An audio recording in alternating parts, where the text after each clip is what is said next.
या योजनेअंतर्गत पात्र ठरलेल्या शेतकऱ्याची प्रातिनिधिक स्वरूपाची यादी आपण जाहीर करत आहोत। माननीय मुख्यमंत्री महोदय देवेंद्रजी फडणवीस साहेब, उपमुख्यमंत्री एकनाथजी शिंदे साहेब, मुख्यमंत्री उपमुख्यमंत्री आमच्या भगिनी वहिनी सुनेत्रा वहिनी अजित पवार यांच्या नेतृत्वाखाली राज्यातील लाखो शेतकऱ्यांना त्यांच्या कुटुंबांना दिलासा देणाऱ्या ऐतिहासिक निर्णयाची अंमलबजावणी आज सुरुवात करत आहोत।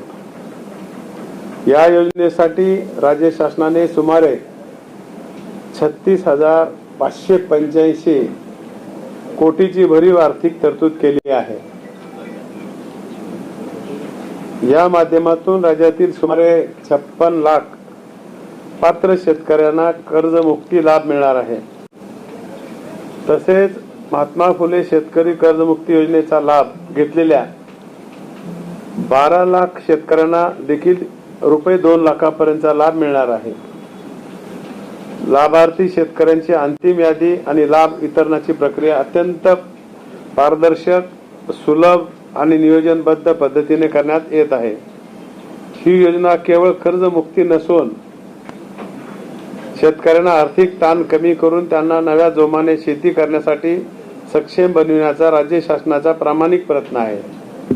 आतापर्यंत कर्जमाफी झाली त्यावेळेस कर्ज पुन्हा त्याला भेटत नव्हतं, परंतु यावेळेच्या कर्जमाफीचं मुक्तीचं लगेचच ज्या व्यक्तीचं शेतकऱ्याचं कर्ज आहे त्याला तेवढं कर्ज वितरण करण्यासाठी सरकारने त्याच्यामध्ये कायदेशीर म्हणजे करावंच अशा प्रकारचं कंपल्शन केलेलं आहे।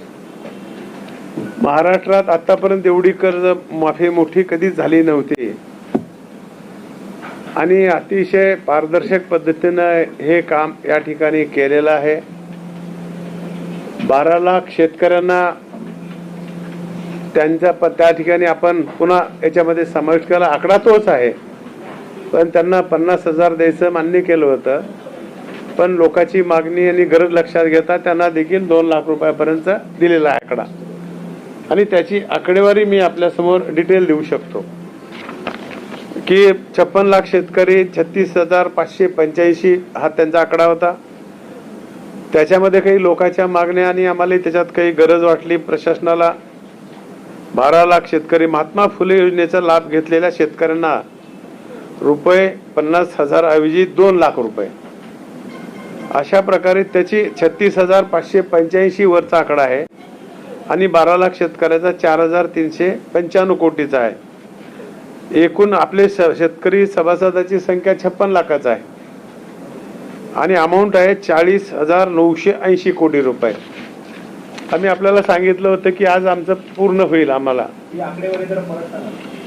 अजून परत सांगू, हा 56 लाख शेतकरी सुरुवातीला आपण सांगितलेले 36,585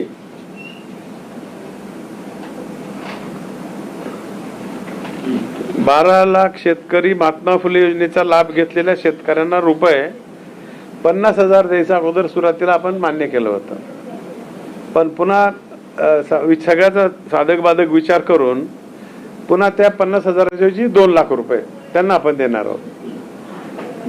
त्याची अमाऊंट खाली झालेली 4,395 कोटी, हा 4,395 कोटी, वरचे झाले 36,585, दोन्हीची बेरीज मिळून झाली 40,980 कोटी।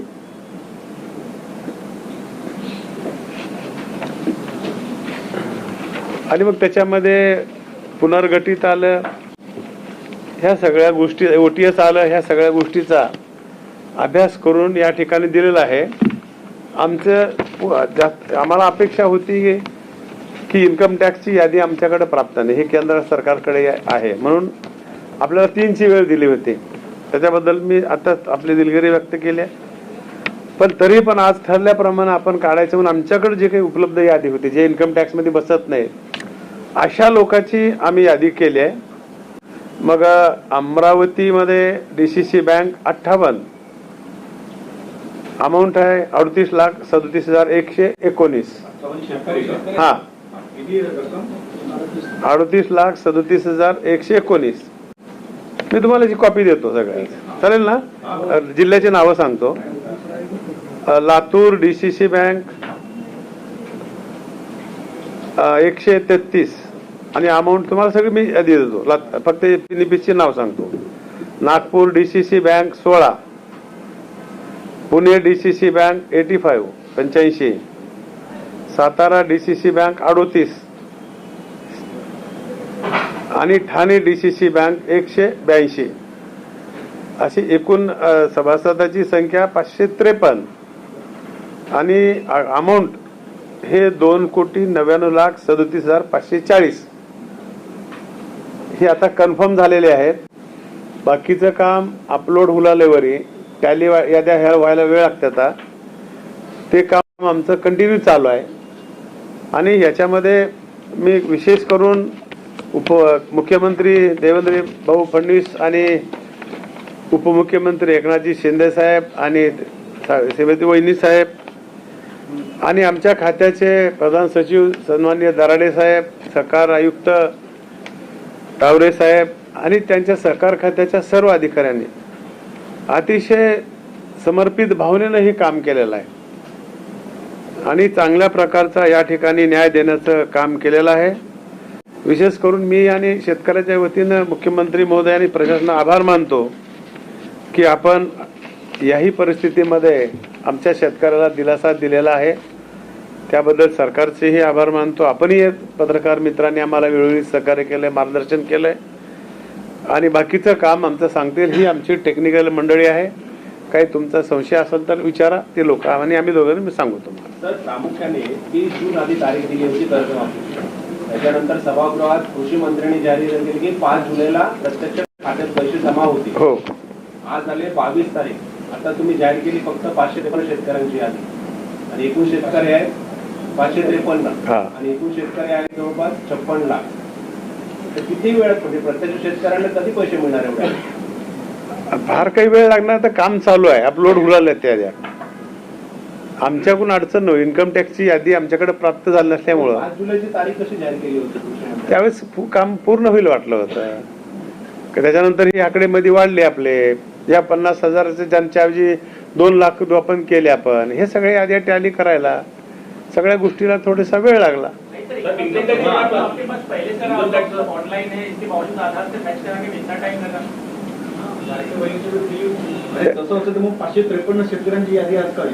आमच्याकडे आणि आमच्याकडं आता ह्या आम्हाला करायचं ठरलं. आपल्याकडे आज करायचं म्हणजे करायचं. मी सांगितलं होतं काल सकाळी सांगितलं. मग आपल्याकडे ह्याच्यामध्ये चुका होणार नाहीत अशा प्रकारची यादी आमच्याकडे तयार होती. आम्ही तर पूर्णच करायचं ठरवलं होतं, पण आम्हाला तिकडून थोडासा उशीर झाला. दिल्लीच्या तिकडून जी आम्हाला माहिती मिळायला पाहिजे होती ती भेटली नाही. त्याच्या आणि आता कंटिन्यू चालू आहे. आधी असं सांगू शकतो की उद्यापर्यंत पैकी होऊ शकतं. हे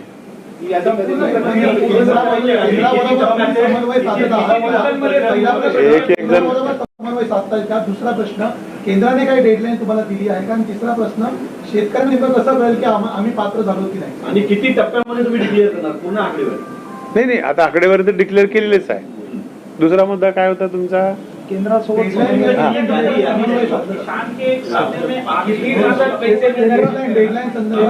आम्ही समन्वय साधतोय. दररोज मी स्वतः चेअरमन CBDT आणि माझा आवाज केंद्रासोबत आमचा दररोज डेली समन्वय आहे. मी स्वतः chairman CBDT central board of direct taxes यांचे जे स्वतः डायरेक्टली बोलतोय. त्याचबरोबर DG सिस्टीम यांच्यासोबत मी स्वतः आणि त्यांचं सगळ्यांचं सहकार्य आहे. आमचा MOU वगैरे सर्व झाला आहे आणि आम्ही आज डेटा पुश करायला सुरुवात केलेली आहे. आणि त्यात तो डेटा पुश करत असताना खूप मोठ्या प्रमाणावरती हा एवढा मोठा डेटा आहे आणि त्याच्या आपण 6 वर्षाचा इन्कम टॅक्स हा सर्व 56 लाख शेतकऱ्यांचा व्हेरीफाय करणार. गिगाबाईटमध्ये त्याचे परम्युटेशन कॉम्बिनेशन्स खूप आहेत. त्यामुळे त्याला किती वेळ लागेल त्यामुळे सांगता येत नाही. कदाचित त्यांची सिस्टीम जर फास्ट काम केलं तर आम्हाला उद्या सुद्धा संपूर्ण डेटा मिळू शकेल. फक्त आपल्याला एकच अर्थाने की बाकी सगळे आपण हे लावलेत, त्याच्यामध्ये फिल्टर लावलेत. केंद्र शासनाचे, राज्य शासनाचे एम्प्लॉईज, आजी माजी खासदार, आमदार, मंत्री सगळे हे फिल्टर झालेत. आता फक्त इन्कम टॅक्स पेचा एवढा एक लास्ट फिल्टर राहिला आहे की जे ऑलरेडी इन्कम टॅक्स पे करतायत की शेती बाह्य उत्पन्नातनं त्यांना आपल्याला लाभ द्यायचा नाही. श्रीमंत शेतकऱ्यांना बेसिकली आपल्याला हा लाभ द्यायचा नाही.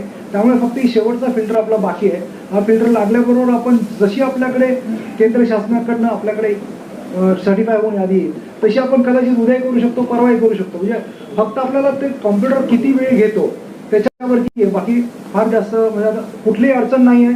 ज्या आपल्या याला परवानगी सुद्धा आपल्याला केंद्रासोबत डेटा शेअरसाठी फाईलचं मुवमेंट सुद्धा आपलं केंद्रीय वित्त मंत्र्यांपर्यंत फाईल केली. केंद्रीय वित्तमंत्र्यांनी अप्रुव्हल दिल्यानंतर मग त्यांचं खूप प्रोसेस आहे. म्हणजे भारत सरकारमध्ये खूप स्टेजेसमधनं आणि तरी आमचा एक अधिकारी आम्ही तेवढ्यासाठी कायमस्वरूपी दिल्लीत ठेवला आहे आणि त्यांच्यासोबत मी स्वतः डायरेक्टली हायेस्ट ऑथॉरिटीशी मी स्वतः बोलतोय. म्हणजे चेअरमन आणि त्याचबरोबर डायरेक्टर सिस्टीम, डीजी सिस्टीम्स, सेक्रेटरी. त्यामुळे आपल्याला आता कुठलीही अडचण नाही. आता फक्त रनिंग प्रोग्राम सुरू झाला. आपला ऑफिसर तिथं बसलेला आहे. आल्याबरोबर आपण पब्लिश करू, त्यात काही अडचण नाही आहे. लाडक्या बहिणीचा डेटा मिळायला आपल्याला जवळजवळ 3 ते 4 महिने लागले होते आणि आता हा डेटा म्हणजे तुम्ही आताच प्रोसेस सुरू केली आहे तर लगेच कसं मिळू शकेल? हा नाही, काय लाडक्या बहिणीचा पहिला अनुभव होता आणि याच्यामध्ये मला माहित नाही त्यांच्याकडनं एवढा वेळ का लागला, पण मी स्वतः डायरेक्टली चेअरमन सीबीडीटी आणि डीजी सिस्टीम मी स्वतः बोलतो. आपल्याला अजिबात एवढा वेळ लागणार नाही. 2 ते 3 दिवसामध्ये आपला डेटा संपूर्ण प्रक्रिया झालेली आहे. सर तुम्ही आता इतक्या या ज्या शेतकऱ्यांची यादी जाहीर केली, आता राज्यामध्ये एवढे शेतकरी थकबाकीदार आहेत त्यांना तुम्ही कर्जमाफी देणार आहात, तर या वर्षीचं पीक कर्ज तुम्ही किती वाटप केलं आणि जे थकबाकीदार शेतकरी आहेत त्यांना तुम्ही पीक कर्ज देताय का? पीक कर्जाचे वाटप आहे ना. अधिवेशनाचं काळ लेटेस्ट आहे.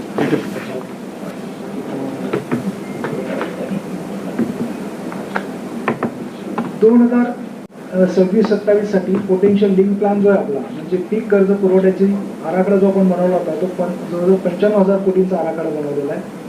त्यामध्ये राज्यस्तरीय बँकर समितीमार्फत 26-27 साठी संकलित करण्यात आलेल्या जिल्हा आराखड्यानुसार राज्यातील पीक कर्ज वाटपाचा लक्ष्यांक 75,449 कोटी ठेवण्यात आलेला होता. यापैकी खरीप कर्ज वाटपाचा लक्ष्यांक 52,822 आणि रब्बीसाठी 22,627, 52,882 खरीप यामध्ये आणि रब्बी 22,627.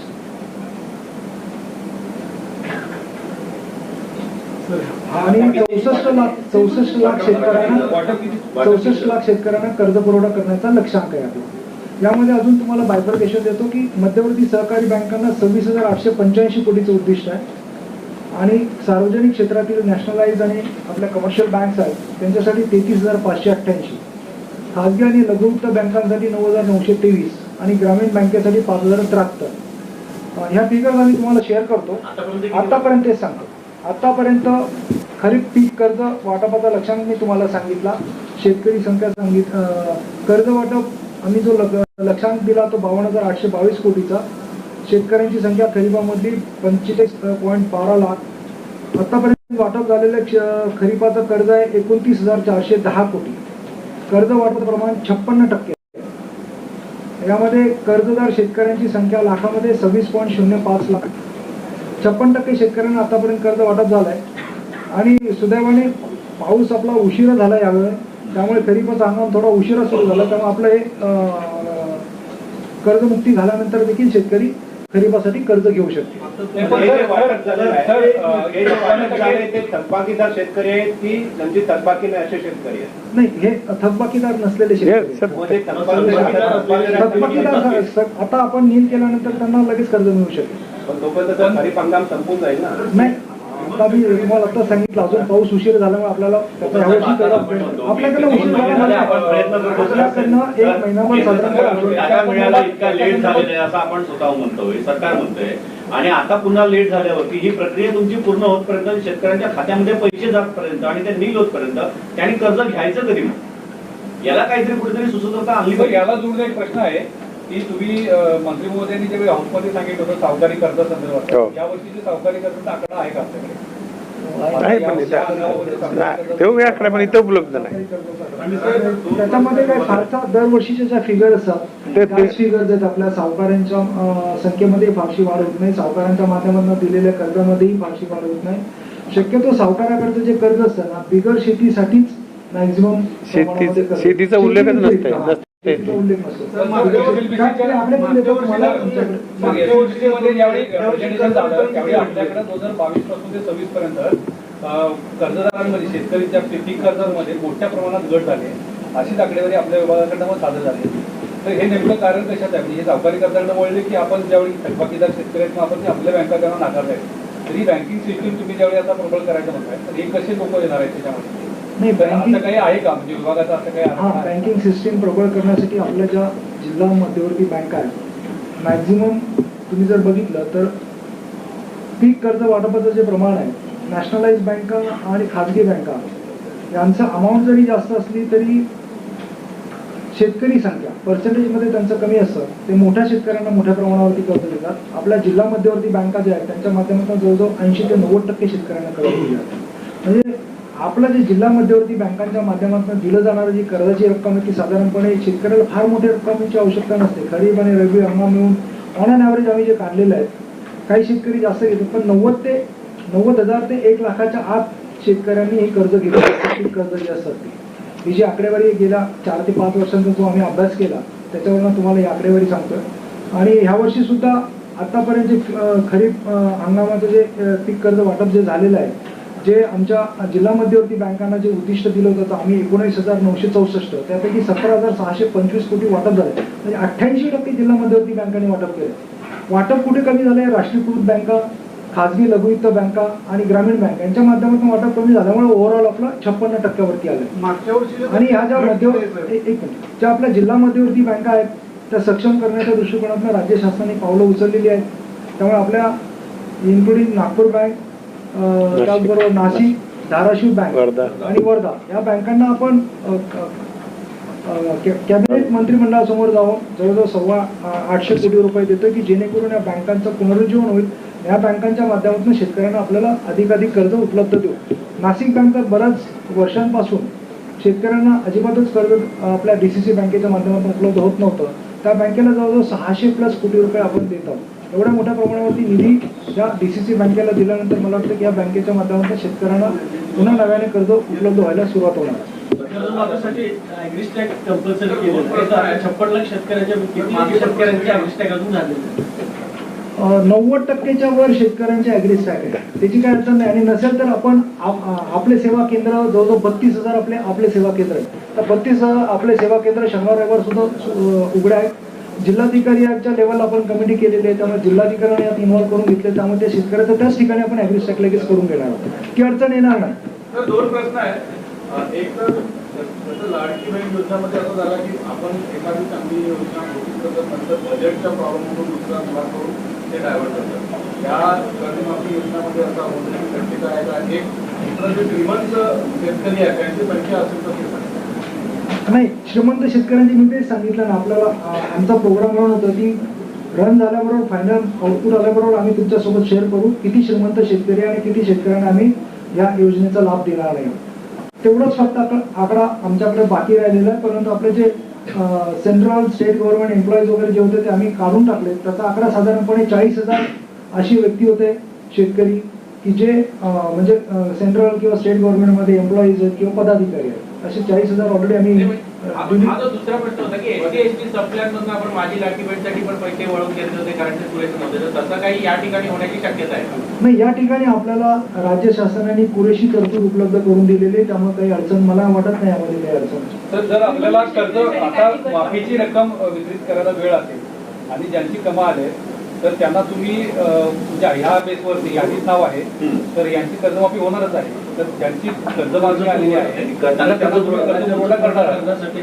काही सूचना देणार का बँकांना? कारण जर जर समजा त्यांना कर्जमाफी तसं आम्ही जरा नाबार्डशी चर्चा करून सूचना देतो बँकांना. पण आता जर आम्हाला 1-2 दिवसात यादी मिळाली तर यादी प्रसिद्ध झाल्यावर त्या यादीच्या बेसिसवर जिल्हा बँकांना आम्ही सांगू त्यांना कर्ज वाटप करा. तुम्ही लेखी कळवणार करू आम्ही त्याच्या बँका सूचना पाळतील पण इतर ज्या साहेब तुम्ही म्हटलं की नॅशनलाइज बँकांनी कर्ज वाटप कमी केलेलं आहे तर त्याच्यावर तुम्ही काय कारवाई करणार? त्यांना तुम्ही काही उत्तर विचारणार की नाही कारण काय त्याच्या पाठीमागचं काल झालेल्या बैठकीमध्ये शेतकरी बांधवांसाठी अतिशय महत्त्वपूर्ण निर्णय हा घेण्यात आला. शेतकरी बांधवांची जी पहिली यादी होती ती काल प्रस्तावित करण्यात आली आणि या यादीमध्ये जे पात्र शेतकरी आहे ज्यांचे पहिल्या टप्प्यामध्ये वितरण केले जाणार आहे ते सर्व शेतकऱ्यांची नावे होती आणि ही यादीसुद्धा प्रसिद्ध करण्यात आलेली आहे आणि तुम्ही यादीसुद्धा बघू शकणार आहात की कोणकोणते शेतकरी आता पात्र आहेत जे शेतकऱ्यांना पहिल्या टप्प्यामध्ये वितरण हे मिळणार आहे. पहिल्या टप्प्याचं वितरण झाल्यानंतर दुसऱ्या टप्प्याची यादीसुद्धा लवकरात लवकर येणार आहे. परंतु पहिल्या टप्प्याचं वितरणासाठी ही यादी प्रस्तावित करण्यात आली आहे जेणेकरून शेतकरी बांधवांना आषाढी एकादशीच्या मुहूर्तावर त्यांच्या खात्यावरती पैसे जमा केले जाणार आहे. कोणकोणते शेतकरी या यादीमध्ये आहेत ते जर तुम्हाला बघायचं असेल तर ऑफिशियल वेबसाईटवरती सुद्धा जाऊ शकता किंवा तुम्ही कमेंटसुद्धा करू शकता जेणेकरून आपण ती PDF डाउनलोड करून तुमच्यापर्यंत ते पोहोचवणार आहोत. म्हणजे कुठल्याही शेतकरी जे पात्र आहेत ज्यांच्या खात्यावरती पैसे मिळणार आहे त्या सर्व शेतकरी बांधवांना त्यांची जी माहिती आहे ती मिळून जाणार आहे. यासाठी तुमचं जर अकाउंट तुम्ही KYC केले नसेल तर तुम्ही ते KYC करून घेणे अतिशय आवश्यक आहेत आणि जर तुमचं अकाउंट कुठल्याही प्रकारे बंद असेल तर ते तुम्ही पुन्हा एकदा चालू करून घ्या जेणेकरून तुमच्या खात्यावरती सरकारने जे पैसे टाकलेले कुठल्याही प्रकारे तुम्हाला अडचण होणार नाही. थेट ते तुमच्या खात्यामध्ये DBT हे होणार आहे. जे शेतकरी पात्र आहेत ज्यांनी फॉर्म भरलेले त्या सर्व शेतकरी बांधवांच्या खात्यामध्ये पैसे मिळणार आहे. काही शेतकऱ्यांना पहिल्या टप्प्यात मिळणार आहे तर काही शेतकऱ्यांना दुसऱ्या टप्प्यात मिळणार आहे. पण टप्प्यावाईज ही यादी आता जाहीर करण्यात आलेली आहे.